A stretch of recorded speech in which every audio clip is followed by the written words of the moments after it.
Hello and welcome to Iowa Talking Points. I'm Jeff Stein from News Talk 1540 KXEL. Thank you for joining us for another in this series of conversations concerning issues of interest to Americans generally and Iowans in particular.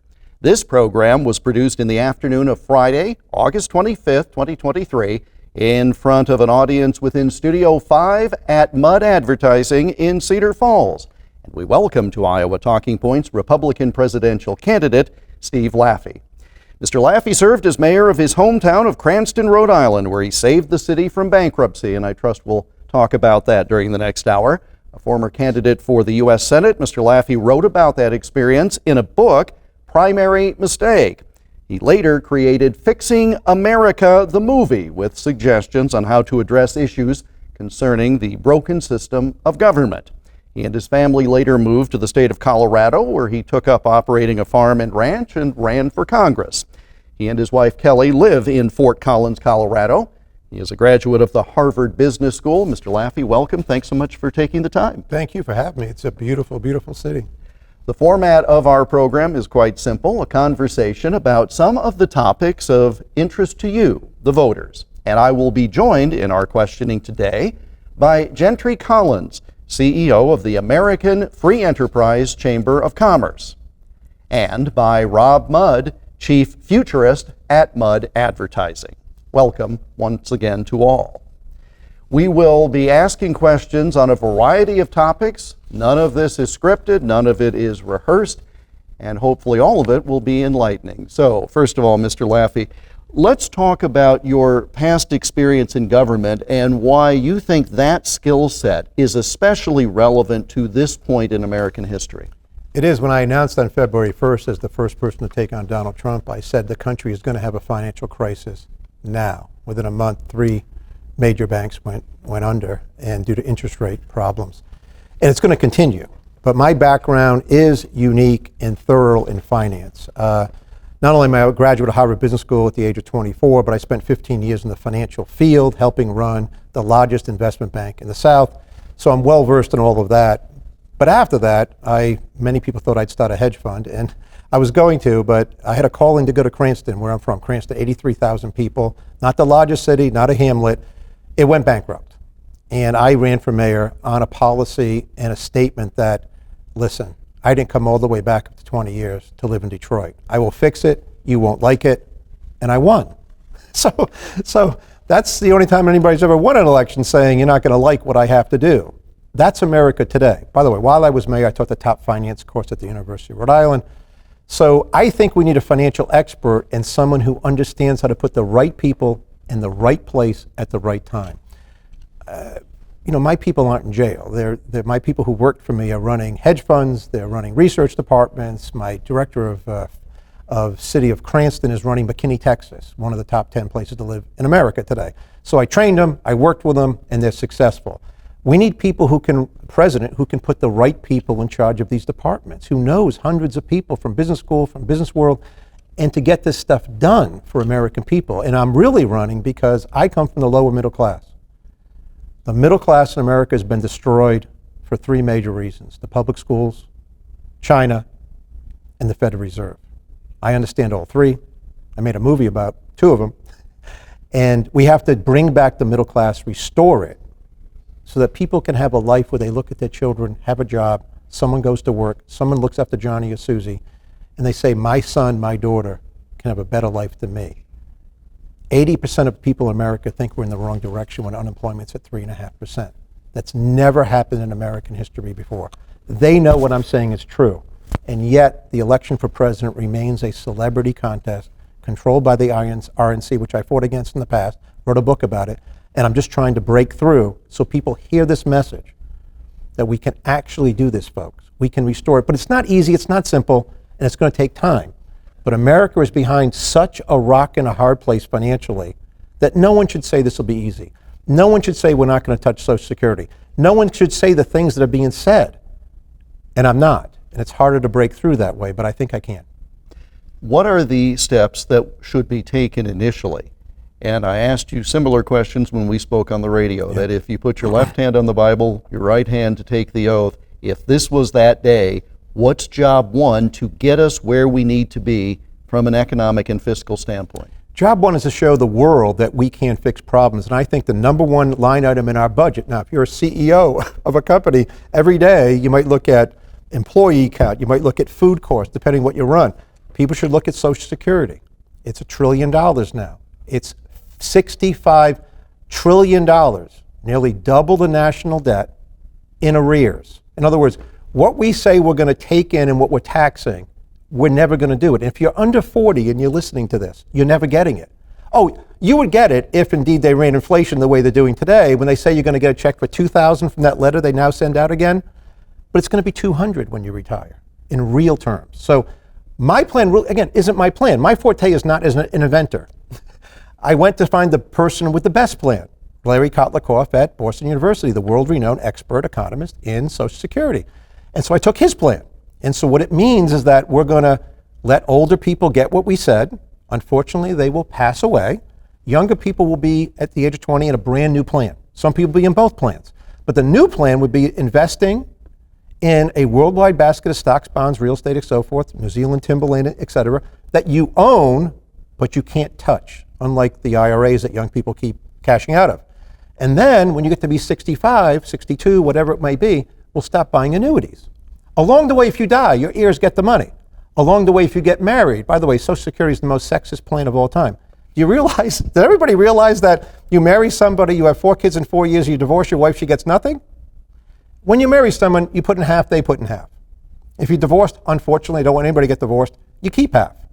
So go to SteveLaffey.com. No different, by the way, than a private pension plan, often with the qualified orders, the quadros. Yes, exactly. My father had one that took care of my mother at Armbrust Chain. So it's a plan that, does it cost more? Yes, at the beginning. But would it show the world in America that the dollar could be stable? We do that first. I'm not one of the people you'll meet who go from topic to topic to topic. That's my first topic on my website. It's what I'll do first. Second, I'm going to go after the Federal Reserve. All right, let's talk about the Federal Reserve, because as we are talking, they have been on a streak of 12 increases in the interest rate, all in an effort to stem inflation, and yet the economy is still going along. And do they understand what they're doing? Is it the right prioritization? What should the role of the Fed be? The role of the Fed should be simply one thing: keeping inflation at zero. Back in the 70s, they were giving a dual mandate, two mandates, which, again, if you took 8th grade math, you might remember that you can't really solve for 2 equations with 3 unknowns, to be a little simple about it. But you can't have a Federal Reserve that says inflation, we're going to try to keep it at 2, which makes no sense. And then we're going to be in charge of unemployment being very low. What we have is then the development of the Phillips curve. I won't get complicated with people, but they can't do both. What has happened, because they have a dual mandate, is that the U.S. senators, because we have the world's reserve currency, and the Congress don't do their jobs. They don't pass budgets. They just let the Fed do it. That's why you never see anybody calling for the resignation of the Fed. Even when, with a stated goal of 2% inflation, they ran it up to 9%, because they let the money supply grow at 20%. Remember, the average person knows one thing. Inflation is a monetary problem. It's about money. It's not about Ukraine. See, if indeed you don't monetize the overspending, you have a recession. If indeed the price of butter goes up, you look for substitutes like margarine. If indeed oil doubled tomorrow because of whatever reason it would be, there would be a recession unless the politicians tried to monetize it using the Fed to print money. That's what's been happening. And that's why this problem is so large. The Federal Reserve, they're losing $7 billion a month of our money now, by the way. No one talks about this. But I would then try to pass by legislation, again, no more of these executive orders. They just get, the next president comes in, they go away. Let's have a Federal Reserve that keeps inflation at 0. By the way, for people listening, does everybody know the fastest growth in American history was in the 1880s? You know what happened in the 1880s? Prices dropped. Who hates inflation? Really indebted rich people. Deflation. Who likes deflation? Normal, middle-class people. Like, somehow the Fed would convince you that you're going out to buy a car. I drive a Ford Expedition, let's say, and it's $67,000, and my wife says, honey, don't buy it this year. Next year it's going to be $66,500. Nobody says that. They're like, I need a car. So listen, we don't want prices to be dropping because like in 1929 when they constricted the money supply, but we want inflation to be zero. That will keep the dollar stable. See, all these things are about, if the dollar's stable, I'll give you an example. Since January 2020, if you made 100 grand, you now make $107,000 with real wages on average. Some people make a lot more, some people lost their job. But you need $122,000 to make up for what the Fed did. You don't have the $15,000. That's why credit card debt, for the first time in many, many years, January, February, March, when it usually goes down after Christmas, people borrow on credit cards in Christmas. Some people still go to church. They do the Christmas thing, thank God. And it didn't happen this year. Credit card debt went up. So when I say this is about to happen, this is about to happen. And most of the problem has to do with the Federal Reserve and how they run things. They know this, by the way. The thought process that there was going to be transitory inflation when you increased the money supply by 20%. My tapes, listen, it's not just Mr. Summers, former president of Harvard, saying it. I said it. People who understand money said it. And it needs to stop because it's hurt too many middle-class people. This is why I'm running. I actually know this. We'll change it. You'll see a debate that no one will even talk about this in the Republican Party. It's not part of anybody else's plan. My plan is to enlarge the middle class by these type of plans, which take a long time to do. Well, what you're talking about are things that are complicated, and people don't want to do math because it's hard. But what people do understand is the fact that credit card debt in this country is above, consumer credit card debt is above $1 trillion for the first time ever. Credit card interest rates are near record at more than 20%. Right.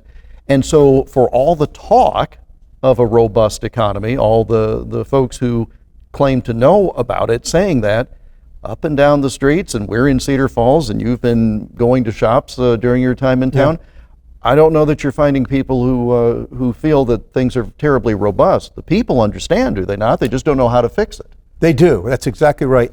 And I'm telling you, everybody, it's about to drop off a cliff in the next several months. Because one, President Biden tried the whole thing with student loan not repaying because he knows October 1st, on average, 34 million people stop paying on average $328 a month more.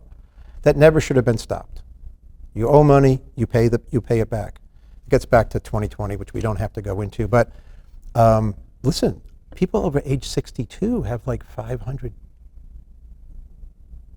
they have $500 payments. There's a lot of people older who have student loan payments because of the Parent Plus loans, which should be done away with. But a lot of things are about to be stopping, like now. And that's why I'm running, because this is going to be a really, really bad time for America, because the debt of public borrowing, I said in 2011 when I made a movie, once it crosses 20 trillion, mathematically we can never go back to normal.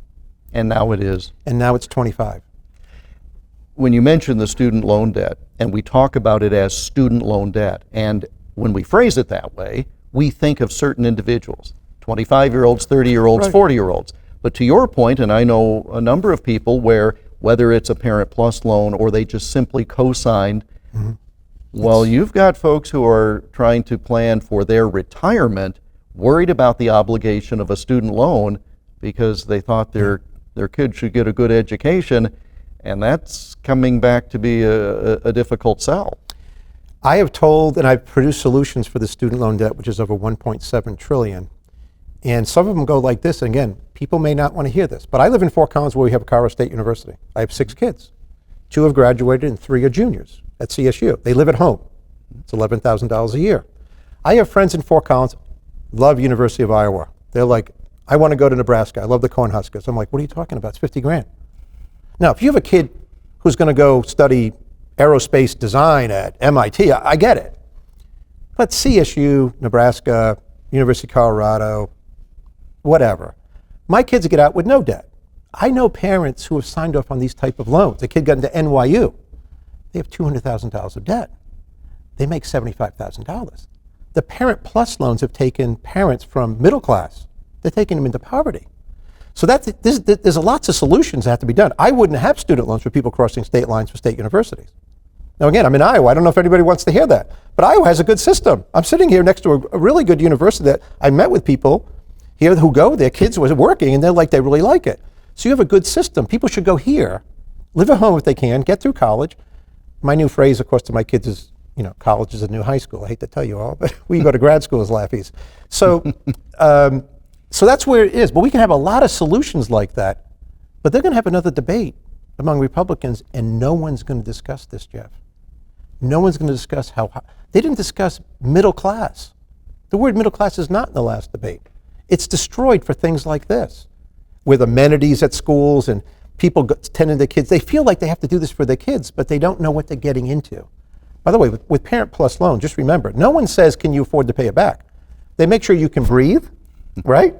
That you haven't declared bankruptcy the last couple of years. They don't ask you your income. You want 200 grand to send a kid off to whatever, University of Texas at Austin when you live in Nebraska? Go ahead.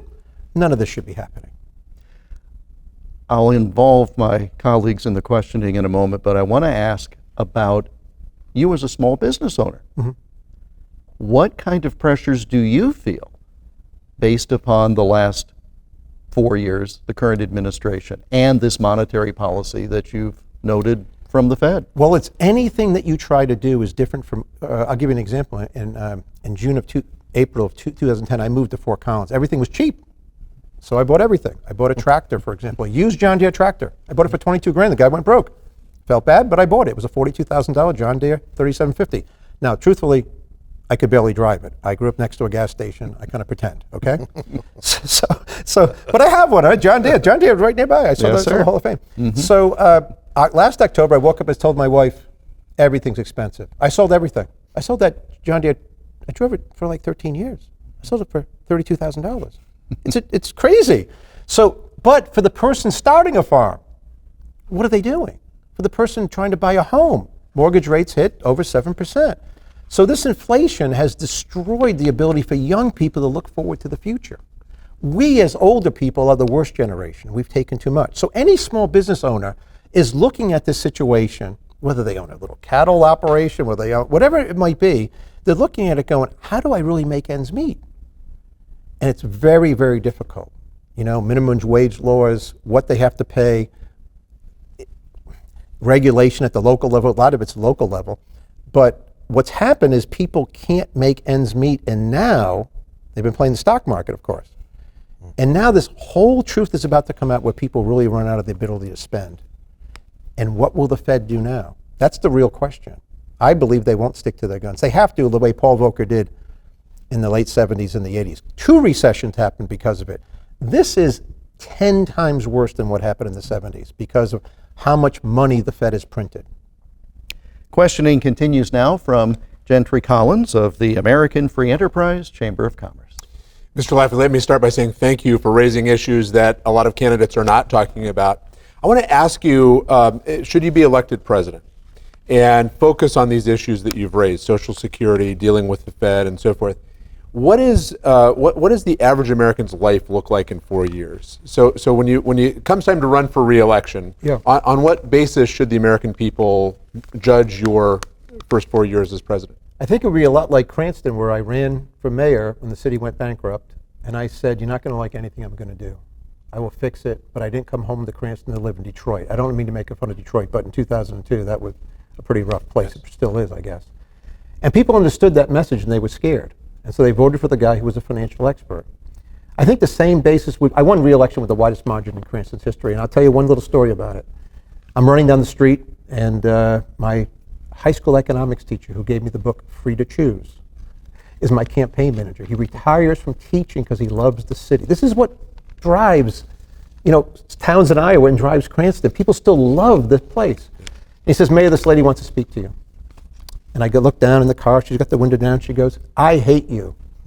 And I said, I've heard that before. She goes, I'm voting for you tomorrow, I just didn't like it. And I said, I told you you wouldn't like it. She goes, you did. Yes. And as an evangelical Christian conservative in Rhode Island Republican, I won with 60-some-odd% of the vote re-election. I think that if I were president, the truth is that we'd go through a very hard time for a year or two. Just the way it is. We're not going to straighten out Social Security, make it more expensive. But the people will realize in 4 years, even a 20-year-old will say, hey, wait a second.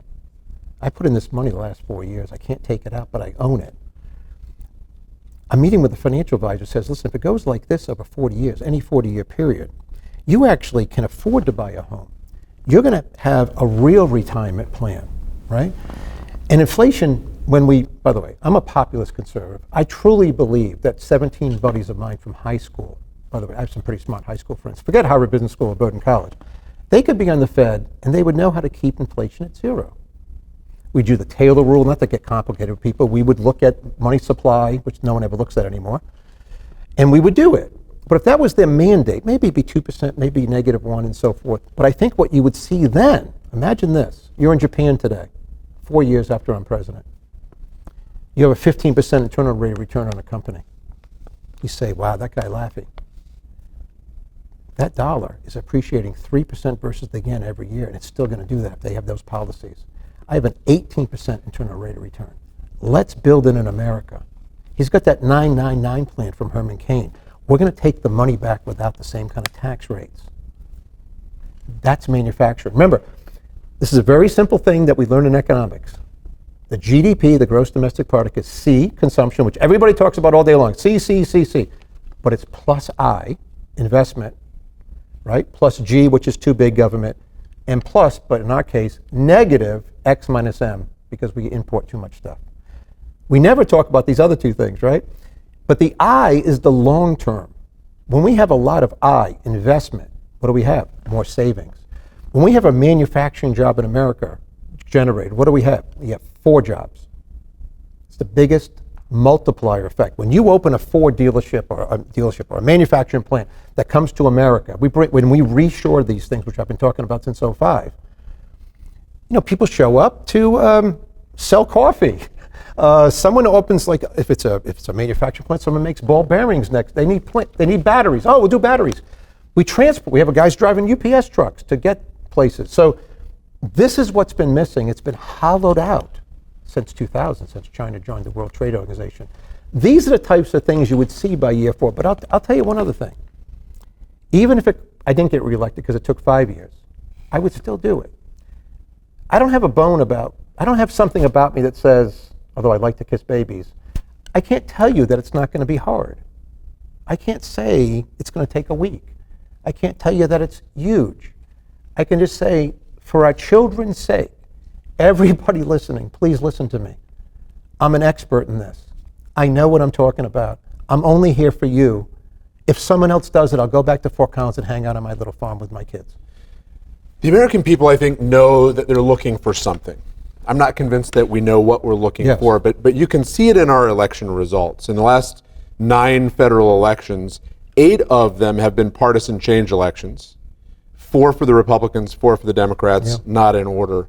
And it covers about the period of time that you're talking about. That goes back to the early 2000s. Yes. So the country is searching for something to make their lives better. Meanwhile, more than half of American households don't have $1,000 in cash savings. Their lives aren't getting better.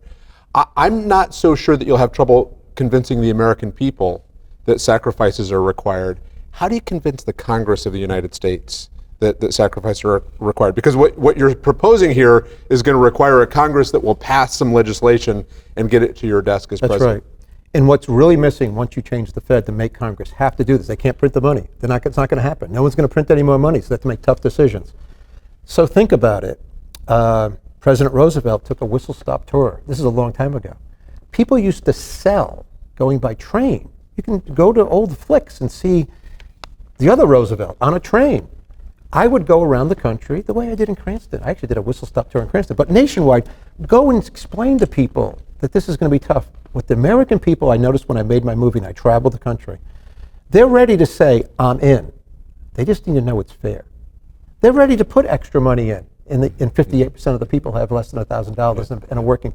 But watch my movie, Fixing America. They're like, I'm in. But not if it's corrupt. I'm in, as long as everybody's in. And they're willing to put more in. But no one's bothered to explain this to them. People have been elected to fight with the other party. The major channels make money by fighting. Someone asked me in New Hampshire, how would you unify the country? I said, listen, I can't put a man on the moon like 69 and say everybody's laughing and joking, coming out of their homes. I hope it's not 9/11 which unified the country. For something, Pearl Harbor, these kind of things. I can only think of one thing that I know that everybody would unite about. Let's bring back the middle class. It came out after 1945 by policy, the GI Bill. You fought for our country, here's a home. You're gonna pay for it, it's not free. Here's an education, go to college. have kids, lots of kids, because demographics extraordinarily important. I have 6. We need more people to have kids. Gentry has 7. Hey, all right, there we go. So we need to do these kind of things and tell people and get on a train, a plane, an automobile, and go out and tell people this is going to be hard. They will listen. They will be in. And their congressman will follow. And will force their listen, I convinced, and again, Cranston's just Cranston. I convinced everybody to vote for every one of my budgets who was a Democrat every year, and they hated my guts. They did it. I had meetings where people stood outside here with the press, and I raised my voice. Look what's going to happen to you in Ward 2. Here's what's going to happen. This is what has to happen. They need to know that they're not going to get reelected. People have to go. People would go in Cranston, and people would go in America and say to their congressman, hey, Laffey says we got to do this. I like it. It's good for my children. Not good for me. Good for my children. You do it. You hear that? You go to a city council meeting in Cranston, Rhode Island, 1,200 people used to come to a city council meeting in a room that held 800. Imagine that, a debate. So as people, because this is going to happen in America, they need to hear this message, and they will react. But a lot of people don't want to hear this message at the major news networks. They don't want this to get out, because then people won't fight. Very good. I want to give you a chance to interview your potential running mate a little further later, but for now, Rob Mudd of Mudd Advertising. Larry, thank you for coming and being with us today. We've been blessed to have a lot of people through here, but as Gentry said earlier, we've never had one to talk the way that you're talking. My family's business, we work in the auto space, and so something that is a big concern for me and people that work here is China and the electrification of the automobile. I kind of think I know how you stand on that, but if you would please educate us on what you would do with China, how you would deal with China, how the manipulation that China has on the currency. What would you do with China? Yeah, I started this in 2005 when I made my first public speech running for the United States Senate, and you can read about it in my book, Primary Mistake.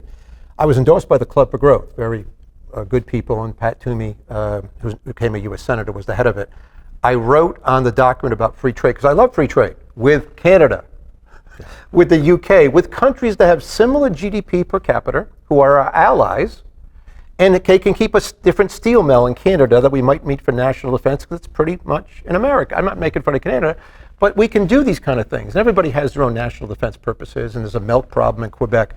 When it came to China, I told Pat Toomey, no trading with China. This is 2005. This is after they entered the World Trade Organization, and I knew it was a joke. Again, I said to then head of the Club for Growth, there is no evidence that any country ever went from being communist to a democracy, a republic, all happy people, by trading with them. This, in the history of the world.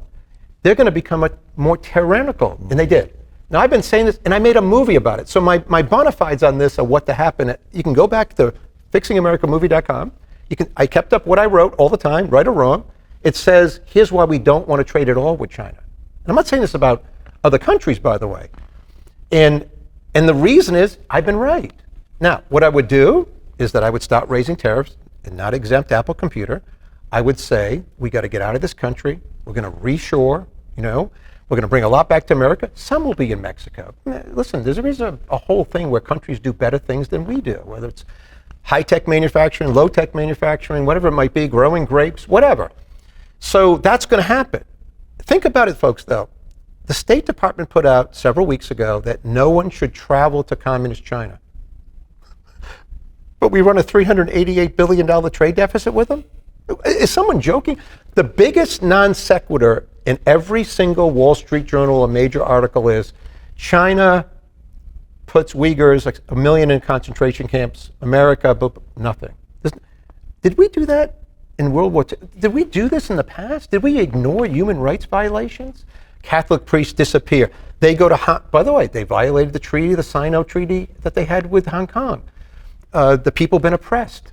So all this needs to end, and the only way to end it, and by the way, they make up all their numbers. They don't report the 20% unemployment now they have with their youth problems. They've always made up their numbers, but all the capitalists that made all the money and all the newspapers that wanted to sell newspapers just reported, they would say, like, at the end of the article, maybe these aren't true numbers, but they report them as true. America needs to be the dominant world superpower, and we need to make sure Chinese people rise up. How do you take General Motors out of China? We take General Motors out of China by saying, listen, if you want to stay there, one, we're not coming in to get your U.S. workers when they expropriate the property. Two, we're not taking any cars in from China. You could, I guess, stay in China one way or the other, but we need to not trade with China. We are the biggest trading partner for the world. We will have a stable dollar, and you will want to make this stuff here in America. Reagan, by the way, with Japan, which is a whole different situation called the Plaza Accords, because they met at the Plaza Hotel in New York. Reagan has sort of had it. He went to Japan in the 80s and said, listen, no more of this trade deficit kind of thing. You want to build a Toyota, build the ones for Americans in America. Now, a lot of these Toyotas are built in America. I don't care if people buy them or not. My cars are made in America. I happen to drive Ford, but I did own a Nissan big van. It was made in Mississippi. When I go look at my tires, I buy Michelin tires. I buy the ones, I think it's B6 on the side, because they're made somewhere in Alabama, I think. So once in a while, I have to get them in Nova Scotia because they don't have the tire I want. If we had a cheerleader for someone saying this, like, by the way, everything I'm wearing except for my underwear, quite frankly, is made in America. I don't mean to joke. This is made in Vermont. This is Hickey Freeman. I mean, these are San Antonio shoes. I've been doing this for 20 years. Shouldn't the president do that? The way John F. Kennedy did physical fitness? No one seems to understand what I'm saying running for president. How about leading with America's best by buying in America? American people be like, wow, that guy Laffey, he buys, where do I buy the tie? You know, where do I? And then, by the way, we all know one thing. If it's built in America and plants expand, costs go down. I buy my jeans at All American Clothing Company. I'm not trying to do an advertisement. They've lasted 5 times longer than stuff made in China. 5 times long. Yeah. It's a better deal. It's like having, I think, a diesel truck better than a gas truck.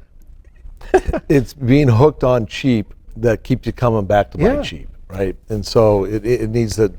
But I like long-term cheap. Long-term cheap is buy stuff made in America. It's made better. So why do you believe that the others that are running for president aren't speaking the way you're speaking? Because what you are saying is true, I take it. I don't think you're sitting here not telling the truth. And the truth that you're sharing is scary. So is it that they don't want to talk about it, they don't understand it, or it's not a popular thing to talk about to get elected?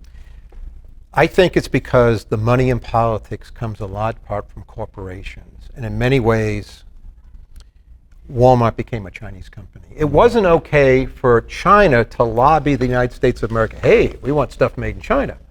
It was okay for Walmart and other major corporations to lobby on behalf of actual China, without saying it, to let this relationship become so out of whack. But remember, folks, the Chinese military is built on the back of the trade deficit they have with America, the trade surplus they have with America. If it's let's say it's $400 billion, and they have a 20% profit margin, that's 2/3 of their military budget they got from America.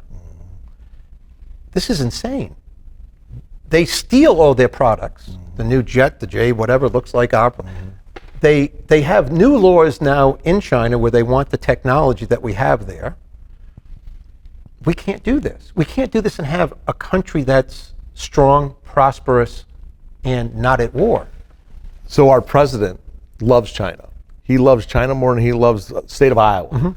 He loves their solar panels. He loves their money.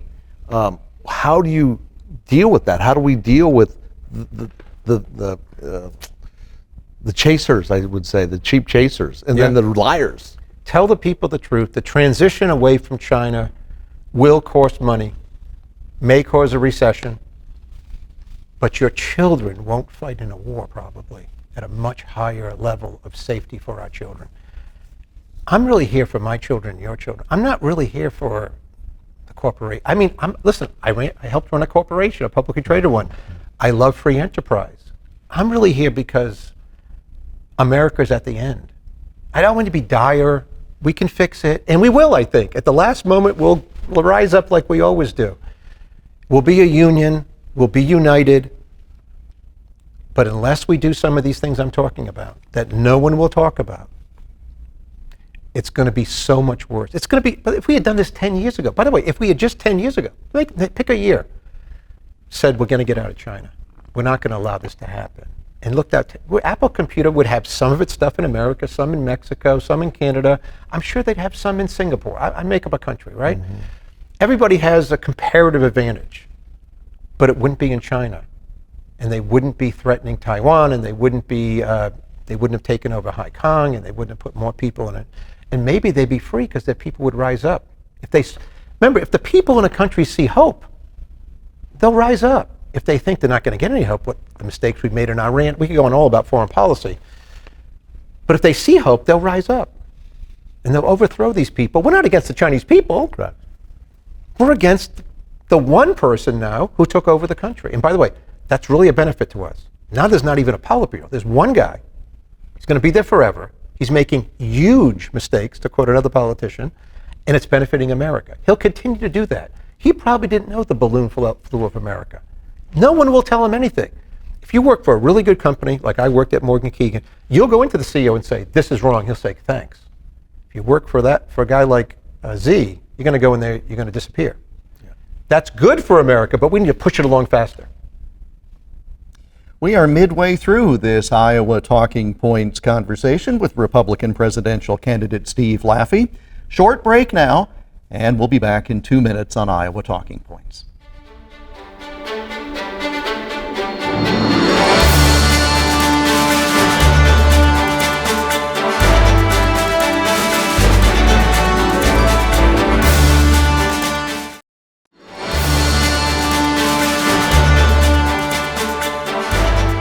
Welcome back to Iowa Talking Points. I'm Jeff Stein from News Talk 1540 KXEL.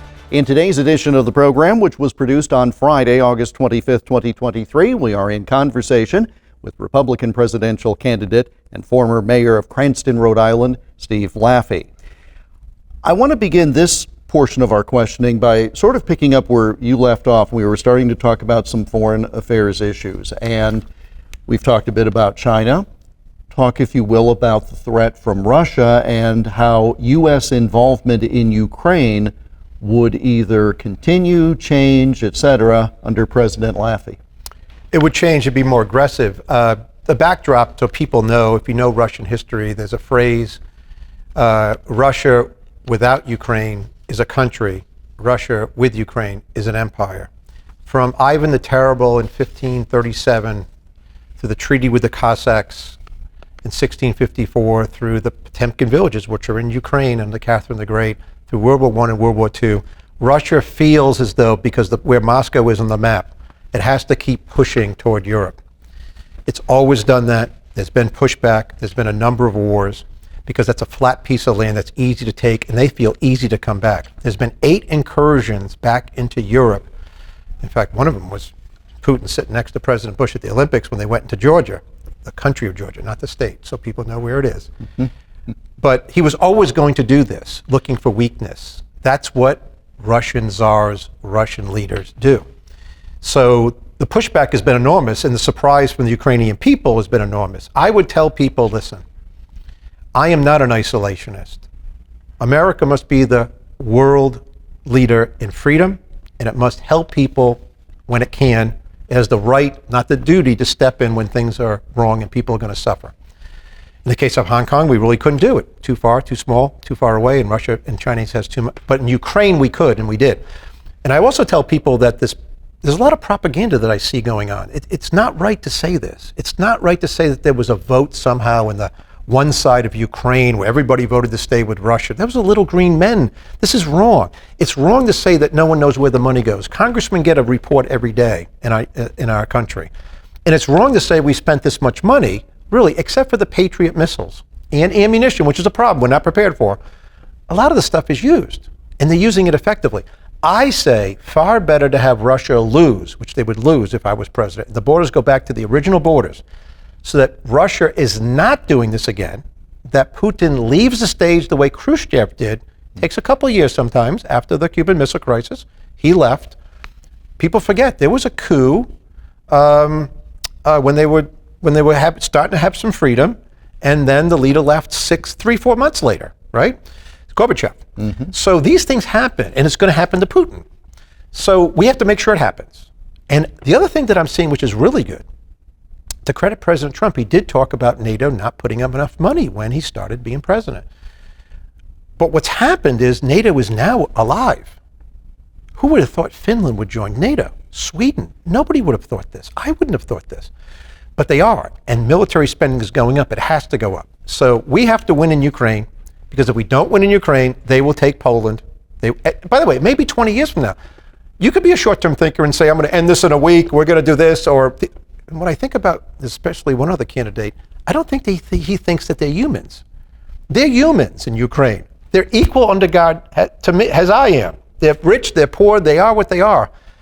And if we can win this war, wow. If we could stop Russia from doing this and someone took over, maybe worse, maybe better. We don't know who takes over in Russia. We're not trying to take away Russia as a country. But if they know they can't mess, then other countries like China knows that they can't go into Taiwan. These are the long things that Reagan taught us. We win, they lose. And even when, by the way, Reagan's thing was the air traffic controllers. And you look through the documents in Russia, and they said, this is a guy that we have to deal with. And he won. And we need to win in Ukraine.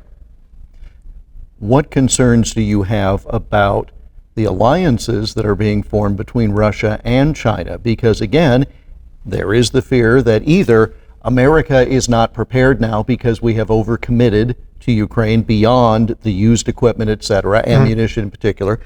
But if it gets a little sticky for Putin, he's got the alliance with Xi, and what does that do then for the global dynamic? Well, the global dynamics, people have to understand, we shouldn't talk about communist China alone, and we shouldn't talk about Russia alone. We should say Russia in cahoots with Iran, Venezuela, Cuba, North Korea, communist China are in this together. So when a missile goes up in North Korea, there are Iranians, people from the military standing there, right?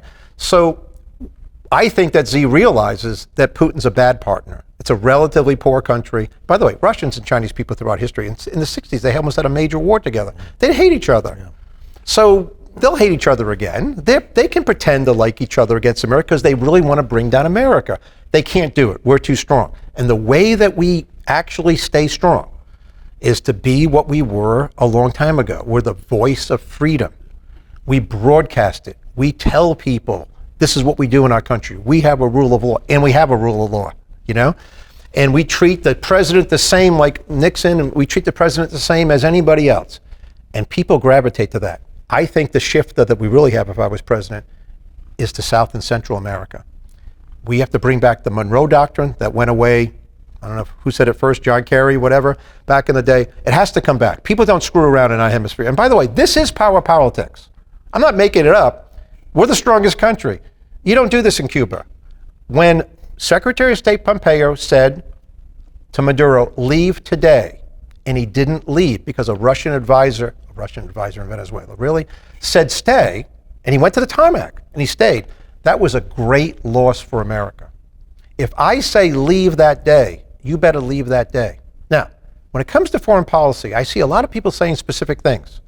I don't think running for president, you should say things that are that specific. We should still maintain this strategic ambiguity. By the way, I think Biden does a pretty good job. He says he's going to do something and someone backs down from it. That's strategic. Just so you know, it's strategic ambiguity. I don't think they mean it that way. I think he just says these things and they have to back. But we shouldn't have anything but that, so people don't know exactly what I would do as president. But given what I've said so far, you can imagine I think we need, maybe not a 700-ship Navy, we need to build at least 3 nuclear carriers a year, not 1.3. Before I involve my colleagues again. So with regard to the hemisphere, we've seen documented a crisis at the southern border. Yeah. The northern border is pretty porous as well, not getting as much attention. So talk about what President Laffey would do with regard to border security, north and south. Yes, well, north is easier, and we're blessed by geography with 2 oceans and friends to our north. But south has to be something, and I don't want to say, again, some people have said, we're going to bring the military, we're going to bring them right into Mexico. We've got to be careful about saying this kind of stuff. Because remember, if someone becomes president, like President Kennedy, he wasn't expecting the Bay of Pigs. Things happen that are not even what we're talking about if someone becomes president. So I think there's a two-pronged lesson for what happens in Central and South America. I've been to Guatemala, and by the way, if you look me up, I'm the only person running for president who's been across the border in Tal, Mexico, in a relatively dangerous situation. I was with Dr. Robin Hoover, a Christian pastor. It's in Nation magazine back in the day. I'd been to Guatemala. I think he had a genius idea. The border should be secured, but we need people to come here to work. So you come to the border, you're going to go pick strawberries in California. So here you are, Jose, great. You've got 25 guys. You're going to go there securely. 25% of what you make's coming back to this border in a bank. When you come back in 6 months or 8 months, $8,000's here for you. They're going to come back. It used to be people went back and forth, back and forth. A lot of people don't want to go back now because they can't come back, right? So we're going to have people do some work in our country that we can't do. I get it. But Republicans used to be about cheap labor, and they let people come in. And by the way, Democrats made the mistake that, oh, Hispanic people, they're going to be Democrats. I don't know. They go to church. They love Jesus. Seems like they're Republicans, right? So that's what's happening, I think. Mm-hmm. So I always thought this, by the way, because I had a very close relationship with people in Rhode Island and in the minority community of Hispanics. So I think the other thing, by the way, is we always read about in the papers about the Gaza Strip. I'm not saying the people that play to the Gaza Strip who hate Jewish people isn't somewhat important. I would focus on countries to our south to see if we can make them real republics. Not by electing the wrong person, not by what we did in Guatemala in the 50s. I mean, focus. You're our friends. You're hardworking people. Let's develop trade with you, right? So we don't do that at all. It's never. When was the last time you read an article about Guatemala? Does anybody know where it is on the map? It's pretty close to Mexico. In fact, it touches it. So we've got to do these kind of things, and no one seems to want to. But it's strategically important, again, not for tomorrow's soundbite, for 20 years from now for the safety of our children. But the border has to be secured. And by the way, if you came here illegally, you have to go back. I hate to be so tough. If you break the law, you have to be punished. I mean, it's the same for everybody. And that's how I feel very strongly. Not that we, by the way, wouldn't change the visas. If you got a college education, you work in the STEM research, you weren't born in China like the 2 sailors they just arrested for espionage, born in China. Really? Who did that? So you can come here easier and quicker. We need highly skilled workers, but we also need people to do some work. And I think that would secure the border better, and I think we'd have better relationship. Think about it. If Guatemala is a real country 25 years from now, did anybody really come to America? People in Guatemala love Guatemala the way I love America. They should be able to stay. 5 minutes of questioning led by Rob Mudd of Mudd Advertising.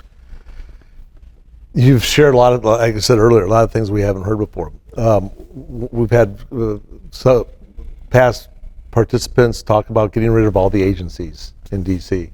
What do you think of that? Is that foolhardiness, or would you buy into something like that? Well, certainly we don't need the Department of Energy. We could handle the military apparatus transporting nuclear stuff around. We could put that back to defense. I imagine if we went into the Department of Energy, we would see very few people working. Remember, if you think about the Department of Energy all these years, wouldn't the price of oil remain stable? Doesn't it go up and down? What's the point? So that's an agency that we don't need. We don't need a Department of Education. And I have a whole, we can talk about education later. But when I hear people say we're going to end the FBI, end the CIA, listen, there's things called zero-based budgeting where we're going to go in and say, what do we really need, right? And certainly the FBI has a real problem. I would have to get, again, I'm the only candidate, I think, who has literally 100 people I could start naming today that I went to school with, went in business with, who are retired, who could run the Department of Interior, who wouldn't be like there for themselves, right? They would be like, okay, I'll do this for you, Laffey. and I know these people. And so we would put people in charge with really big accounting backgrounds that I know, most of them, and they would go into the FBI and say, this is how it has to be changed. Now, there is something that Donald Trump didn't learn at all, is that when you take over a division, and I was at Morgan Keegan, and John Stokes, the vice chairman, told me every division, Laffey, remember, 30 days from now, it's your problem. If there's people there that don't fundamentally disagree with you, we got to get rid of them. Now, we don't throw them out on the street. We have great severance. You need your people. If I became president, there would be a lot of people going. I don't know why President Trump was a developer. He doesn't hire a lot of people. But that doesn't mean we get rid of the agencies, but reworking them to make them effective, having real plans, using things like zero-based budgeting, we can save an awful lot of money. And I would go back to the American people and say, here's what I did in the FBI. First of all, I brought in my people. Sorry, there was a spoiled system. The people that we could get rid of, we did. The other people who are working their butt off, we want to find out what's going on. By the way, when I took over every division of every company, I interviewed every single person. Now, I wouldn't be able to do that. It's too big. But I'd like to be with the people at the lower levels who are working their way up and say, listen, doesn't leave the room. What's going on? That's how you find out a lot of information. When I ran research, I had Sleuth of the Month for Associate Analyst. The winner every month got bacon, like 10 pounds of bacon. But I found out what was really going on. That's why my stock picking ability went up. We were the best stock pickers in the United States of America over a 5-year period, written up in the Wall Street Journal. Not because we had the best stock pickers, we had great ones. I was able to figure out what was really going on that analysts didn't want to say. I do the same thing as president in a much bigger way. So I wouldn't commit again to, we're not going to get rid of every agency. The government has to run. But we should have more of a spoils system where a lot of people do leave, and we got to revamp some of these things over and over again. You sound like a very common sense guy that has done a lot of things, a lot of experience. Why is that missing from the people that are on stage today? The party was taken over by different people, and people like me refused to run. I can't tell you how many people say, Laffey, I went to school with, I live vicariously through you. I have no idea what the quirk is. John Hutzman's brother runs a big chemical company. He was in the Wall Street Journal back. He said, I'd never do this. He seemed, by the way, everything in the article I agreed with. Here's what he does for a company. Here's what he believes. I thought like, wow, I met my half brother. He works in Texas. He's not running for office. There's something definitely wrong with me that I think that God called me to try to help this country before it was too late. And I started, by the way, not starting a hedge fund when I could have raised a lot of money with my background, and going to move to Cranston, Rhode Island at the age of 39 and making $80,000 a year, which was the lowest paid job. And again, it was totally fine. God doesn't care what I make. To help the people that I grew up with, and found that, wow, I really could help them. And I miss it greatly. I love being the mayor, the personal relationships. It wasn't about the finance stuff. I like to do the same thing for America. I like to get the chance to do so. I don't know why more people don't do what I do. I do know why it's easy to grab corporate money, because when you grab corporate money or a really rich person backs you, generally in a super PAC, they want power, they want influence. They're not really interested in doing the things that we're talking about. Final 5 minutes of questioning to be led by Gentry Collins of the American Free Enterprise Chamber of Commerce. Mr. Laffey, you've talked about growing a robust middle class. And I would propose to you that the greatest way to human flourishing, including expanding a middle class, has been American free enterprise. Mm-hmm. That we, after thousands of years of recorded history, where global human life expectancy was stuck at the same number for literally thousands of years, in one American century, we more than doubled global human life expectancy. We did a little better here in the United States, but even globally, we more than doubled human life expectancy during the American century. And during that expanded life expectancy, we will now lose more of our poor to diseases of excess rather than diseases of deprivation, right? Real achievement when it comes to human flourishing on a broad scale after one American century. My concern, and what I'd like to know how you might handle as president, is that we're losing our own next generation.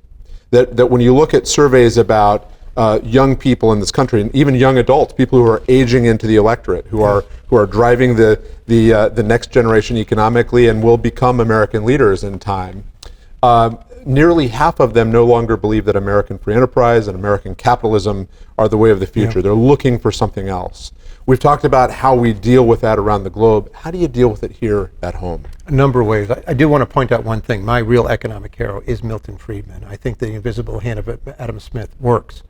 And I think that it's lifted so many millions out of poverty. I keep in my office a letter from Milton Friedman from 1983. I tried to get him to come to Bowdoin College. So that's where I come from, and I believe I'm a monetarist. So that's just wham. I think that we have a real problem with the younger generation, which is why at stevelaffey.com you can see that I want to get every single kid we can out of the public schools. They cannot be fixed. Now, we're sitting in a beautiful place. I'm sure people think they have a good public schools, and if they want to keep it, great. But I think as president, and I know I'm not responsible for it, we can lower property taxes, right?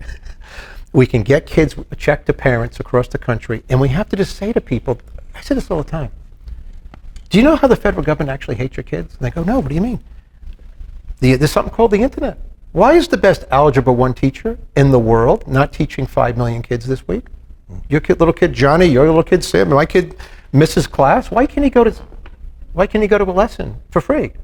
They will never do it. I would do it, by the way. I've taught Algebra 1 to my own kids. You're looking at the only homeschooling dad who's running for president, maybe since the 1800s, I don't know. So that's a whole nother subject, but kids, young people are getting out, 13% of 8th graders are proficient in civics. That means, by the way, in New Canaan, Connecticut, or here, it might be 70%, but in Detroit, it's 0. To get to an average of 13, someone has to be 0. So think about what's happening. Kids staring at phones, lack of work ethic. No one's promoting this. By the way, can I just say one thing no one will talk about? Obesity. 40% of our cancers are obesity. 40% of our healthcare costs is obesity. I hear people saying, we spend 18% of GDP on healthcare and Switzerland spends 12. Ever been to Switzerland? Ever seen a really large guy? I haven't yet. I've been there a number of times. So a president should promote this and say, listen, it's not okay. We can do what JFK did. We can do a lot of things, but if people don't say obesity is bad, and I'm not trying to make fun of people. I'm just saying that we know it's bad. We know it's unhealthy. We know it's lowering life expectancies. And we know we can turn this around with the right leader who promotes these things. Listen, I have 6 kids. My kids are good kids. I think if you saw them in the White House and you saw that my daughter's the shooting sport representative for the United States of America in 4-H, they all shoot trap and they go to the state, they shoot muzzleloader, but they win state contests in making their own clothes. Why couldn't we have a president whose kids are like, again, they're not perfect, I'm not perfect. Why couldn't we have a president that has something like that? That people would say, oh, I guess I'd like my kids to be like Laffey's kids. I'm not trying to be less than humble. But young people have to learn back their work ethic. You know, if I learned anything from my father, who was poor, who grew up really poor, his father died, his father was gassed, was an alcoholic, gassed in World War I, was found stumbling, around in eighth grade, and brothers took him in at a Catholic school. If I learned anything, it was work ethic from my father. 3 jobs to put food on the table. He still worked, always worked. A tool maker, sold real estate, Japanese imports, had to sell. I mean, we've lost this. We can get it back. It's just going to take it. By the way, it won't take next year. It'll take a generation. If you have a leader like me, I think, with people around me who are doing the right thing, not getting arrested, at the bare minimum, we can do it. But we just need people to wake up and say, yeah, in my humble opinion, that guy Laffey has what it takes. Let's go with him. Let's do what Herman Cain did in 2011. Let's back this guy and make the networks talk about it. And then you'll see other people talk about it. And if I don't win and other people talk about it and do it, I'm okay. Very good. We are close to the end of our time, so we'll give you the last 2 minutes to make your case directly to Iowa voters. I come from the lower middle class. I know what the School of Hard Knocks is all about. I had a pretty troubled family. I worked. I got ahead. I have 6 children. I'm only here for one reason. I've been haunted by the movie I made in 2011 where I traveled the country and met with people on sides of roads called Fixing America. The subtitle is You're Not Alone. These people stare at me when I go to bed. They want to fix the country like you do. I'm here because the country doesn't have much time. I think the country should be led by a financial expert who has a business background like myself, who knows how to put the right people in the right place at the right time and can deliver to you a very hard message that the transition away from the nonsense in the past that you all know is nonsense. That's why 80% of you think the nation's in the wrong direction when unemployment at 3.5%. That the hard choices have to be made. I will make them. You won't like some of them. 4 years into it, you'll be like, okay, it worked. Let's do it. Let's keep going. We'll have a strong dollar. 0 inflation. We'll have Social Security for young people that's 5 times what you're going to get as old people. And we're going to do it for them. It's going to cost more money at the beginning. But in the end, we'll have a lot more investment in America. I'm Steve Laffey, stevelaffey.com. I'd like your vote. Thank you, Mayor Laffey. And that brings to a close this edition of Iowa Talking Points, featuring a conversation with Republican presidential candidate Steve Laffey. And as noted, learn more at the campaign website, stevelaffey.com. Today's program was produced on Friday, August 25, within Studio 5 at Mudd Advertising in Cedar Falls. Thanks to our panelists, Gentry Collins, CEO of the American Free Enterprise Chamber of Commerce, and Rob Mudd, Chief Futurist at Mudd Advertising. Go to iowatalkingpoints.com for more information on future events, which will be live streamed and available via video on demand at iowatalkingpoints.tv. And they will also be aired on News Talk 1540 KXEL. I'm Jeff Stein. Thank you for joining us for this edition of Iowa Talking Points.